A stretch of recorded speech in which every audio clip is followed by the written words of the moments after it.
Hello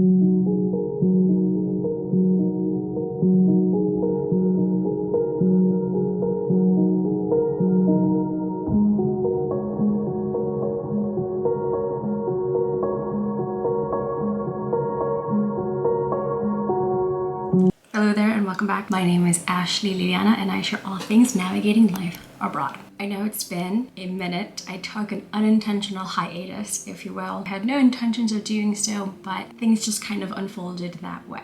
The last time I saw you, I left you off in chapter 2, which was called Balanced. If you're new here, I started this series called Travel Reflections, pages from my travel diary, where after quite a bit of travel experience, I took some time late last year to kind of process just life, travel experiences, living abroad experiences, and what that has meant. And I created this mini series that I will continue with different reflections from different places I've lived or traveled to moving forward. But this first part, which is a 3-part series, was about chapter 1, this identity crisis, chapter 2, balance, and chapter 3, that is rightfully called decisions. So if you haven't watched chapter 1 and 2, I definitely recommend watching those first and then coming back to this video. The video that you're about to see is actually filmed in February of 2022, about 5 months ago, and 2 days before I got on the plane to where I currently am. I won't give that away just yet, although if you follow me on Instagram, you probably know where I've been the last 5 months. To help give a bit of context, I'm going to let my past self give a bit of the story. Let's get started. Let's talk about Spain. So in order to talk about Spain, we actually need to go back about 12 years. When I was 16, my mom said you have 2 options. You can either have a sweet 16 birthday party, or we can go on a trip to a place of your choosing. And of course, being that traveler and wanting to travel at any opportunity that presented itself, of course, I would have chosen to go on a trip. And so about a year after my 16th birthday, in 2010, when I was 17 years old, we took a mother and daughter trip to Spain. But I do remember, and I actually double checked with my mom to see if this memory was actually correct from when I was 17. We were in one of the parks in Madrid, and it was the evening time. We were walking around, and there was this elderly couple who was walking hand in hand, so lovingly with each other. They were showing so much affection with each other. If my memory serves me correctly, they even started dancing, and there was no music. There really wasn't that many people around. I just remember thinking and internalizing that memory and this feeling of, oh, life is different somewhere else. People value different things. People, show affection, do these things. Growing up, I was in high school, different type of affection, if you will. In New York City, you normally see that. And so seeing that for the first time really was really, I internalized that. It meant something to me. It had this feeling of life is different. Life can be different. It's a privilege to say this, but I never really felt that connection, that feeling of home in New York. I just never felt that. And so then to see that, it was like, oh, life is different somewhere else. It can be different. And that really fueled even more this just drive to go on these adventures, see the world as much as I could. Apparently in that trip, I do remember thinking this and internalizing it, but I don't really remember saying it to my mom. Apparently I turned to her and I said to her, one day I'm going to live in Spain in my 20s. And I know I internalized that feeling and I had that thought, but I didn't think I expressed it. I did, however, express it later on in life. So fast forward to 2018, when I was getting ready to quit my job and head to Chile. I remember at the time I got some pushback of like, why aren't you going to Spain? Or I thought Spain would be it or whatever.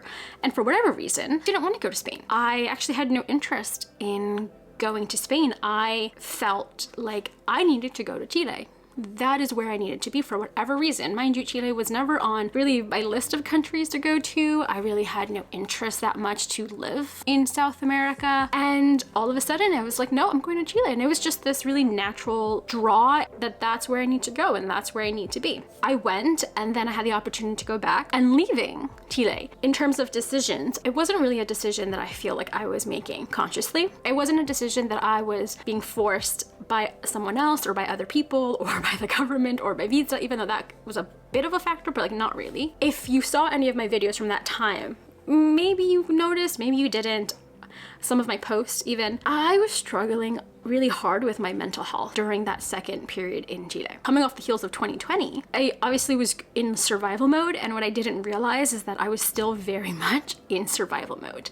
And so that decision really stemmed from being in survival mode, not necessarily thinking about a decision and acting on it. At the same time, I just thought, all right, well, I'm 27, turning 28. It just seems right that I go to Spain. Like, now's the time. If it's now, it's never, kind of thing. And so I started thinking about what are the opportunities for Spain. So I was looking into the CHILE program. I applied, I got in. I didn't get my location or my placement until I got back actually from Chile. And that was the first opportunity. It was in the south. I wasn't really too okay with the situation, but I was like, you know, it's Spain, it's the dream. It's a dream I had when I was 17 years old. Like, yes, I'm gonna go do it. And so I started the visa process, and then something didn't feel right internally. And usually I'm pretty good at kind of listening to my intuition, really good at listening to my gut, that thing that tells me, stop, think about it. And I slept on it, I meditated, I prayed, all that good stuff. I wrote about it, and I woke up the next day and I knew exactly what I had to do. I was not going to Spain in October. At the same time, there was another Spain opportunity that was happening at the same time of all of these things. So we have me living in Chile, applying to the CHILE program, and then having a fellow Latina and traveler talk about this master's program that she was doing in Barcelona. And at the time I was like, oh, that seems interesting, but I'm already doing this program, maybe sometime in the future kind of thing. And I did it. Opportunity just seemed so much more aligned with what I wanted to do. And for my previous videos, I talked about having a home base, and things that I want in a home base is I know that I want to live in a Spanish-speaking country. So this program is in Spanish. And so I thought, you know, what a great way to really immerse myself. I've worked abroad in a Spanish-speaking country. Now I can study abroad. I got an email that I got accepted into the program. When I read that email, you know, I had imagined, obviously, that I was going to be excited or enthusiastic, joy, something, happy. And I felt not much, really. I didn't feel excitement or anything, actually. It kind of felt the way I felt when I got the first news about Spain. So I was left now with a second opportunity to go to Spain, to a city that I was much more interested in going and living, but I couldn't help have this feeling of, is this right? And so I did what I do when I make decisions. I process it, or I think about it, I sleep on it, I meditate, all of those things. I had hoped that one day I would wake up in the morning and I would feel like in my heart and my gut, my intuition, like I felt so many times before, that this was the next right thing. And I didn't get that. I didn't get that feeling, that answer. And so I had to make a decision, and I decided that I'm gonna go with Spain in kind of all of that. And in that time, I still told myself that I still have time to process. I'm just gonna start the visa. Yes, I know it's money, and we'll see how I feel. And if I wake up one day and know like, this is not for me, then I'll act accordingly. And I waited and I waited.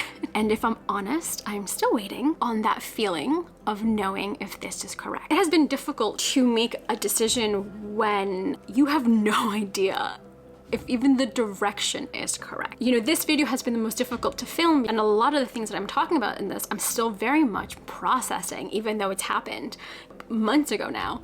In 2021, I'm living that decision, and so it has been difficult to kind of talk about and deal with, because I myself am not 100% sure, can sit here and tell you like, yes, this is exactly why I'm going, this is how it feels like, and yes, I'm so excited. I wish that that was the type of video that I'm making, but that's not true. I would be lying to myself if I came on here and did that.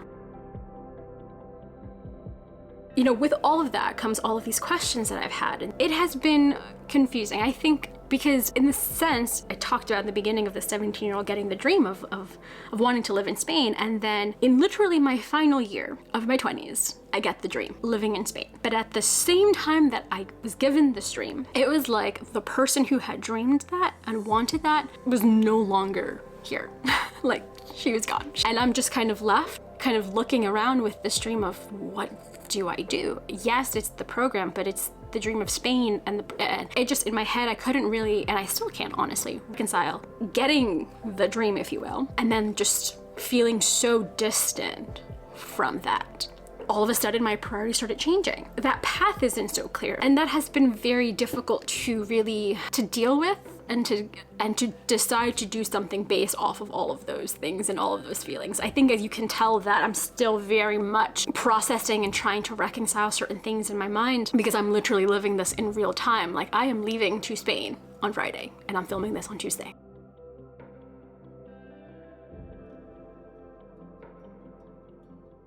If you follow me on Instagram, you know I've been in Barcelona, and the decision that was definitely weighing on my mind, as I talked about in the video, was whether moving to Barcelona and taking that next step. And the reason why I think it was so difficult for me to make that decision, and in chapter 1 and chapter 2, I was processing a few things, like I said, life experiences, travel experiences, and the things that I had wanted up until a certain point in my life were no longer things that I wanted. Priorities were shifting, I had different goals, and so I was kind of in this like period of my life where I didn't really know who I was anymore. Everything that I kind of had attached into the person I thought I was no longer was who I was or who I wanted to be anymore. And so there was a lot of these peeling back these layers and trying to figure out certain things. And so this decision, I think, just seemed very heavy because I didn't really know if that's something that I wanted. And I was really contemplating on whether pursuing that and going or coming to Barcelona, or doing what in a way almost felt like it was right. But because there was so much emotions, I kind of already had committed to the program, I just figured, let me just kind of see how it goes. And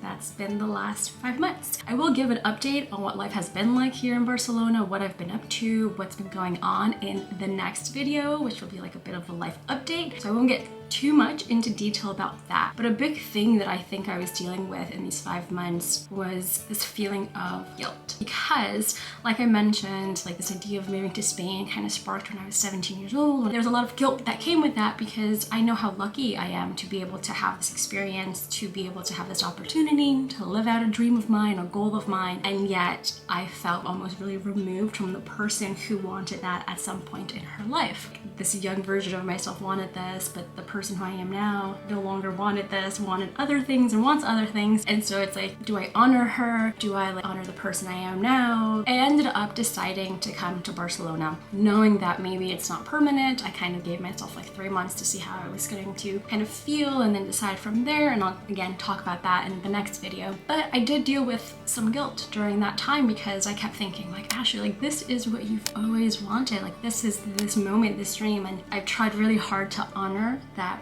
version of myself, that young like 17-year-old girl who really wanted this experience. And I've really tried to honor her as much as I could in this process. I've done a decent job at doing that. I filmed that video, and the original video is about 30 minutes long, and you're only seeing 10 minutes of it because 2 minutes after filming that video, after I turned off the camera, closed it, I had a full-blown like panic attack because I really didn't know if coming here was the right decision, and it didn't feel right. Like decisions are scary. Decisions are supposed to make you nervous, sometimes even sad, because you know you're saying goodbye to certain things or whatever, but somewhere deep down inside you know it feels right, and I couldn't find that place within me that knew that this was the right step. And so that was a big part of the struggle in making that decision and coming here and knowing if it was right or not, even though it was hard, but was it right? And I think my biggest fear as I got older, and as I'm getting older, is that like when I was younger in my 20s, you kind of like looked at your 20s and like, I have, you know, years to rectify a mistake or fix something or, you know, correct course if I make the wrong decision. But when you're 28, turning 29, you kind of like look and you're like, well, I don't have those years in my 20s to course correct or rectify. I still have the same power, of course, but like in your mind, it just kind of seems like, you know, you can't take certain things so lightly. It's your life. And so I definitely was feeling the heaviness of all of those things, being 28, travel and like chasing that adventure, not really processing any of the adventures or like experiences. And I was afraid I was going to do the same thing in Barcelona. So I had all of these fears, but the fears kind of became almost paralyzing, where I didn't even make a decision, or I couldn't make a decision. And I've actually seen kind of a little bit of a similarity right now with a situation that I'm going through. At the time, I couldn't release the video because one thing about being vulnerable or sharing certain things, like in the first 2 chapters and even on my Instagram, is that I can share or write certain things or speak about certain things because there is a period of time that passes from the feeling, from that situation, from that moment, that I can have perspective and time to reflect and think back and then speak on. But decisions, that particular part of that video, I was living that decision in real time. And in a way, I think I kind of knew I wasn't ready to share that because I myself didn't understand really like what it means. And to be honest, 5 months still isn't that much time to kind of really understand what it means and the role it plays in life. It has given me a bit more perspective than I did 5 months ago when I was in the thick of it, honestly. And so now I think because I find myself in a place in my life where I'm reevaluating, realigning, seeing if decisions I've made align with what I want to do, with where I want want to live, where my home base, like in all of these things, seeing those decisions align and potentially having to make other decisions, I definitely have felt fear of like making the right decision, what is correct, what's right, how do I know what's right? But decisions are an interesting thing. When you're a kid, what do you want to have for lunch could be sometimes like the biggest decision you feel like you're gonna make in that day. And as you get older, you definitely start feeling the heaviness sometimes of decisions, or you kind of overthink or care about other people's opinions. And I know people say not to, and of course you shouldn't, but sometimes it can be hard. It's to quiet the noise and really listen to your own voice and your own thoughts and what it is that you need. And if you're in the process of making a decision, or you're in the thick of it, or that's kind of the period in your life that you're in right now, and you have some tips or something that you've heard that's made it easier to make a decision or whatnot, make sure you share that down below. As always, thank you so much for watching, and I will see you in the next one. Ciao!